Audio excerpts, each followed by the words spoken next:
6 de la mañana, 24 minutos. Saludamos al señor ministro de Hacienda y Crédito Público, el doctor José Manuel Restrepo. Señor ministro, gracias por acompañarnos. Buenos días. Muy buenos días, Luis Carlos. Un saludo a usted y a todos los integrantes de su mesa de trabajo y a todos los oyentes de la FM también. La noticia más importante tal vez del año, económica, ha resultado en las últimas horas, señor ministro, y es Ecopetrol adquiere el 51% de la empresa de energía ISA a la nación. ¿Esto por qué se hace? ¿Por qué es bueno o por qué es malo? ¿Y cómo lo debemos interpretar los colombianos según su óptica? Yo creo que como usted lo describe de entrada, me parece que es un buen punto de partida. Yo creo que estamos asistiendo al primer paso, porque como ustedes saben, ayer se firmó ese contrato de compraventa entre el gobierno nacional y Ecopetrol para la venta de las acciones de ISA, en donde, como sabemos, los colombianos tenemos la mayoría a través de la propiedad que ejerce hoy el Ministerio de Hacienda y Crédito Público. Y es la operación más importante en la historia reciente económica del país, sin duda alguna. ¿Por qué esta es una operación importante? Primero, es una operación que creo yo va en el interés del país de fortalecer mutuamente a dos grandes compañías que son de todos los colombianos, tanto a ISA como a Ecopetrol. Yo creo que esta es una gran oportunidad que tenemos como país para dejar un legado a las siguientes generaciones en donde empecemos a construir todos esos temas de transición energética, de incrementar la competitividad de dos grandes compañías de la nación, incluso de avanzar más rápidamente en esa dirección de un país que pretende ser carbono neutral en el año 2050. Ese es un propósito estratégico. Va en línea perfectamente además con esa propuesta de la transición energética que hay hoy en el mundo. En segundo lugar, algo muy importante de esta operación, que se trata de una reorganización accionaria, en donde lo que hacemos es que al final del camino, Ecopetrol e ISA siguen y seguirán siendo de todos los colombianos.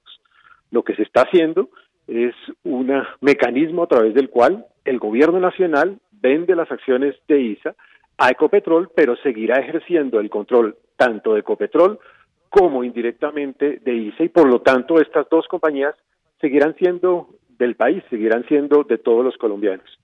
En tercer lugar, porque es importante porque le permite al gobierno nacional, sin que los colombianos dejen de ser dueños de ISA y de Ecopetrol, atender sus necesidades de inversión de cara a la reactivación. Este es un momento en donde nosotros necesitamos recursos para atender la reactivación, para poder atender las necesidades que tenemos como país en un escenario donde tenemos que garantizar sostenibilidad en el crecimiento y sostenibilidad también fiscal. Y en cuarto lugar, porque es una operación que se hace con toda la transparencia después de casi un año y medio realmente trabajando en este proceso, garantizando una valoración independiente, objetiva, técnica, que le permite a través de esta venta pues la posibilidad de tener unos recursos que reflejen un precio adecuado en la operación misma. Ministro, muy buenos días. Precisamente esos recursos van a entrar obviamente a las arcas del país, y ¿eso qué impacto va a tener dentro de la reforma tributaria? ¿Significa que con ese dinero necesitamos recoger menos o se necesita exactamente cumplir con la misma meta? Darcy, tengo que ser absolutamente claro. En el marco fiscal de mediano plazo que se formuló en el país en el año pasado, en el año 2020, se incluyeron los recursos correspondientes a esta venta como recursos de capital. Quiere decir que ya en el presupuesto del año 2021 estaba contemplado esta decisión. Por lo tanto, las necesidades de la Ley de Inversión Social siguen vigentes y por lo tanto seguiremos trabajando en el trámite de esta ley, porque indistintamente de estos recursos, igual se necesita esa Ley de Inversión Social. Señor ministro, pero venga, Darcy dio la punta de entrada a la siguiente pregunta, y es ¿qué van a hacer con la plata? Según su respuesta, ¿ya no la gastamos? Porque se dice que entró en el presupuesto del 2021, ya esto le quedan, ya pues estamos en el octavo mes del año. Segundo, yo pensaba que esto entraría para financiar el presupuesto del 2022, que es de 320 billones. Si dice, señor ministro, que esta plata entró al presupuesto de este año, ¿ya nos gastamos la plata de ISA? Nosotros no nos hemos gastado la plata de ISA, pero efectivamente sí había una necesidad de recursos de capital y por eso se contempló desde el año pasado, repito, como fuente de recursos de capital para este año 2021. Por lo tanto, tendremos que ir haciendo, en el momento en que se genere la entrada de los recursos, ir haciendo la entrada de dichos recursos para lograr encontrar la fuente de recursos de capital que necesita el país para el presupuesto de este año. Señor ministro, buenos días. Lo saluda Juan Lozano.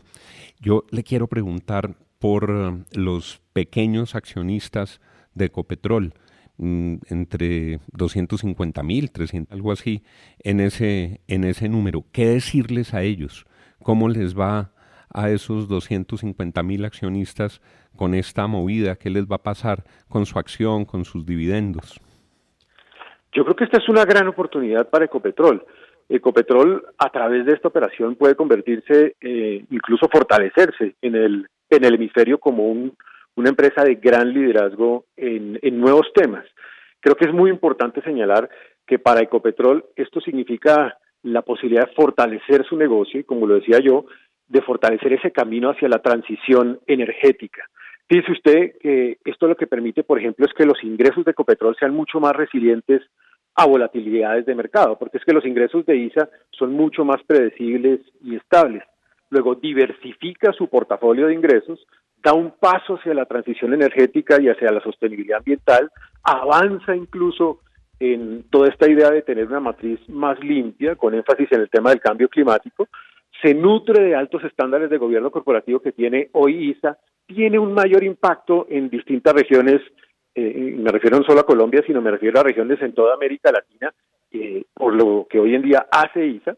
Luego, claramente, Ecopetrol sale tremendamente fortalecida de esta operación. Señor ministro, pero venga, sabe que realmente a mí me preocupa la noticia que nos acaba de dar, y es que la plata de ISA o no la gastamos en los primeros 8 meses del año o no la vamos a terminar gastando en lo que resta del año. Y que va a pasar lo mismo que sucedió con Isagen, que Mauricio Cárdenas vendió Isagen con el cuento de que se iba a invertir en infraestructura y la infraestructura no se invirtió. Toda esa plata que entró por Isagen, que fueron cerca de 7 billones, más la de ISA, que esa es la noticia, más la de ISA se está yendo en presupuesto ordinario, en gastos de funcionamiento, en pago de deuda, y los colombianos en poco menos de 5 años evaporamos a ISA e Isagen y nos la gastamos pues en eso, en funcionamiento, en gasolina para carros públicos, guardaespaldas, todas estas cosas, y el cuento de que con esa plata íbamos a mejorar la infraestructura o íbamos a hacer otro tipo de cosas, pues es producto de la irrealidad. Grave eso, ministro. Pero una cosa muy importante, Fernando, no es una noticia nueva, es decir, lo he señalado abiertamente que en el marco fiscal de mediano plazo, formulado desde el año pasado, incluido también en el presupuesto del año 2021 que se le presentó al Congreso de la República, como recursos de capital se ha contemplado este recurso. Ahora, ¿qué hemos dicho abiertamente? Que claramente esto tiene que ir dirigido hacia todo ese propósito de fortalecimiento de la inversión en el país. Usted recordará, entre otras, además, que en materia de inversión se hizo un incremento de más de 15 billones de pesos. Es decir, este fue un año atípico en la historia de Colombia en el porcentaje y en el monto de inversión en infraestructura. Claramente tiene una vocación de hacer una inversión en infraestructura e inversión de cara a la reactivación. De hecho, fue atípico el hecho de que se hubiera incrementado en casi 15 billones de pesos la inversión para reactivación en este año 2021.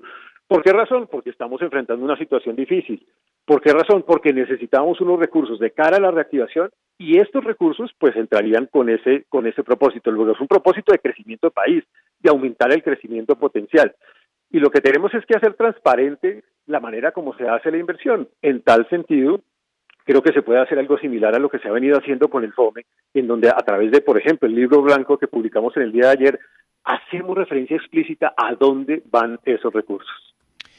Señor ministro, lo cambio brevemente de tema. Dólar a 4.000, ministro. ¿Qué va a pasar? ¿Qué vamos a hacer? ¿Hasta dónde va a llegar esto, ministro? Luis Carlos, en el día de ayer, como usted sabe, hubo una corrección importante también en la tasa de cambio. De todas maneras, como también lo sabemos todos, la política cambiaria en el país es una política de flotación, no es una política de flotación limpia, en donde pues nosotros nos sometemos a las reglas de mercado que hay en este bien. Evidentemente, como ustedes saben, aquí hay distintas razones por las cuales se mueve la tasa de cambio. Unas razones que son de carácter internacional, por el comportamiento y las decisiones de la Reserva Federal de los Estados Unidos. por la aversión al riesgo que hay hoy en el mundo entero derivado de la variable delta, y por otras razones. Hay otras que se corresponden con nuestra propia realidad, llamémosla fiscal, por lo que ha venido sucediendo quizá en materia de decisiones de algunas de las calificadoras de riesgo y por el propio impacto de la pandemia que hemos venido teniendo. Creo que vamos por buen camino en varias direcciones. Primero, el proyecto de inversión social sigue su tránsito en el Congreso de la República, será un buen mensaje de tranquilidad también para este mercado. Sí. Yo creo que ese es un buen camino. Segundo, estos propios recursos que incluso llegarían del exterior, pues son una fuente importante también para corregir en cierta medida el comportamiento de ese mercado. Luego hay caminos que indican que la tasa de cambio va a irse estabilizando gradualmente de aquí en adelante. Sí, pero señor ministro, aunque lo que usted dice es completamente cierto y es que Colombia pues tiene una tasa de cambio flexible, ¿no hay otras herramientas? No hay ninguna herramienta desde el Banco de la República. Entiendo su independencia, pero no hay ninguna señal, algo que se pueda hacer. Es que todos los días, bueno, la mitad de la entrevista fue que estamos endeudados y esta mitad de la entrevista es que estamos quebrados, cada vez más pobres, ministro. ¿No hay otra herramienta para poder evitar que esto siga así? Hay algunas herramientas desde el punto de vista de política monetaria y seguramente serán objeto de reflexión y discusión por parte de la Junta Directiva del Banco de la República. Decisiones, por ejemplo, relacionadas con el manejo de la tasa de interés de intervención. Sí. Este es un tema que será objeto seguramente de reflexión sobre cuál es el mejor camino sobre esa variable. Y hay otros caminos también de algunas operaciones que se hacen a futuro por parte del Banco de la República, pero para ser absolutamente franco, muchos de esos movimientos seguramente no tendrán gran impacto sobre la tasa de cambio. Y hay independencia con el Banco de la República también. Esta es una tarea que en el país, bueno, yo sé que usted tiene una paella para 700,000 personas, pero ese es un problema que el país tiene, que es el de la tasa de cambio y el de qué estamos y qué vamos a hacer en el largo plazo, en el mediano plazo con el dólar. Y lo último, ministro, sobre este tema del dólar, ¿siente usted que estamos en lo que se considera una profecía que se cumple a sí misma? Es decir, la gente diciendo, esto se va para el carajo, yo mejor compro dólares y me voy del país. Y esa actuación, antes de que el país le vaya mal o entre por un camino negativo, pues lo que hace es anticipar este tipo de situaciones. ¿Hay alguna manera de crear algún tipo de esperanza para que la gente no saque la plata, no existan presiones cambiarias, esto se tranquilice un poco más? ¿Hay esa conciencia, por lo menos dentro del gobierno, de tener que tomar este papel para que no haya una profecía que se cumpla a sí misma? A ver, yo creo que hay como dos cosas. Una primera cosa, que puede haber un elemento de especulación, sí, naturalmente en estos mercados hay un componente de especulación. Si la gente cree que el precio va a subir, compra más y por lo tanto el precio sube. Y lo contrario.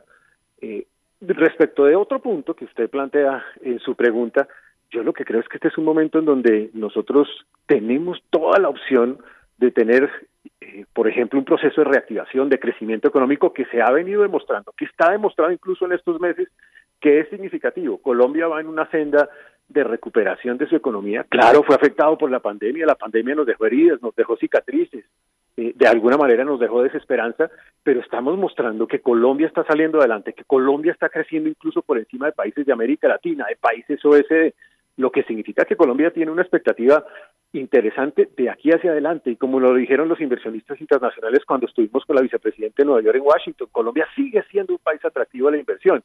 Luego, esto lo que significa es que vienen buenas noticias para este país y tenemos que seguir construyendo esa perspectiva optimista de futuro en lo que viene de aquí en adelante. 6:38 a.m, señor ministro José Manuel Restrepo, ministro de Hacienda y Crédito Público. Como siempre, muchas gracias por atendernos a esta hora en la FM. Muy amable, muy gentil. Muchas gracias.